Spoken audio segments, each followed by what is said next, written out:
ಅಂಗನವಾಡಿ ಕಾರ್ಯಕರ್ತೆಯರು ಹಾಗೂ ಸಹಾಯಕಿಯರಿಂದ ವಿವಿಧ ಬೇಡಿಕೆಗಳನ್ನು ಈಡೇರಿಸುವಂತೆ ಕೇಂದ್ರ ಸರ್ಕಾರದ ವಿರುದ್ಧ ಅಹೋರಾತ್ರಿ ಬೃಹತ್ ಪ್ರತಿಭಟನೆ.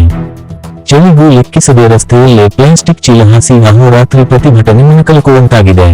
ಮಂಡ್ಯ ಜಿಲ್ಲೆ ಸಿಐಟಿಯು ಸಂಘಟನೆ ಹಾಗೂ ಜಿಲ್ಲಾ ಅಂಗನವಾಡಿ ಸಂಘಟನೆಯ ಮಹಿಳೆಯರಿಂದ ಭಾರೀ ಪ್ರತಿಭಟನೆ ನಡೆಸಿ ಜಿಲ್ಲಾಧಿಕಾರಿ ಕಚೇರಿಯ ಸುತ್ತ ದಿಗ್ಬಂಧನ ವಿಧಿಸಿ ಕೇಂದ್ರ ಸರ್ಕಾರದ ವಿರುದ್ಧ ಆಕ್ರೋಶ ವ್ಯಕ್ತಪಡಿಸಿದರು.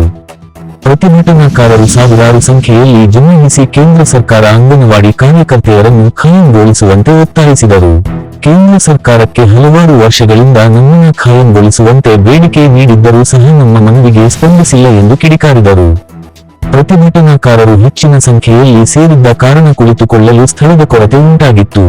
ತಕ್ಷಣ ಪೊಲೀಸ್ನವರು ರಸ್ತೆಗೆ ಬ್ಯಾರಿಕೇಡ್ಗಳನ್ನು ಹಾಕಿ ಪ್ರತಿಭಟನಾಕಾರರ ಸುರಕ್ಷತೆಗೆ ಅನುವು ಮಾಡಿಕೊಟ್ಟರು. ಆಹಾರ ಇಲಾಖೆ, ವಕೀಲರ ಸಂಘ ಹಾಗೂ ಸರ್ಕಾರಿ ನೌಕರರ ಸಂಘದ ಆವರಣದಲ್ಲಿ ಕುಳಿತು ಪ್ರತಿಭಟನೆ ನಡೆಸಿದರು. ಪ್ರತಿಭಟನಾಕಾರರು ಮಂಡ್ಯ ಸಂಸದರು ಹಾಗೂ ಕೇಂದ್ರ ಸಚಿವರಾದ ಎಚ್.ಡಿ. ಕುಮಾರಸ್ವಾಮಿ ಪ್ರತಿಭಟನೆ ಸ್ಥಳಕ್ಕೆ ಬಂದು ನಮ್ಮ ಸಮಸ್ಯೆ ಕೇಳಬೇಕು, ಇಲ್ಲದಿದ್ದರೆ ನಿರಂತರವಾಗಿ ದಿನವಿಡೀ ಪ್ರತಿಭಟನೆ ಮಾಡಲಾಗುವುದು ಎಂದು ಸಂಸದರಿಗೆ ಚಾಟಿ ಬೀಸಿದರು. ಒಟ್ಟಾರೆ ಜಿಲ್ಲಾಧಿಕಾರಿ ಕಚೇರಿಯ ಸುತ್ತ ಮಹಿಳೆಯರು ಸರ್ಪಗಾಲು ಹಾಕಿ ಯಾವುದೇ ವಾಹನಗಳು ಹಾಗೂ ಯಾರು ಕೂಡ ಹೋಗದಂತೆ ದಿಗ್ಬಂಧನ ಹಾಕಿ ಪ್ರತಿಭಟನೆ ನಡೆಸಿದರು.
ಏನ್ ಸರ್ ಇದು ಮಧ್ಯದಲ್ಲಿ ಬಿಟ್ಟಿದ್ರಲ್ಲ ಸರ್?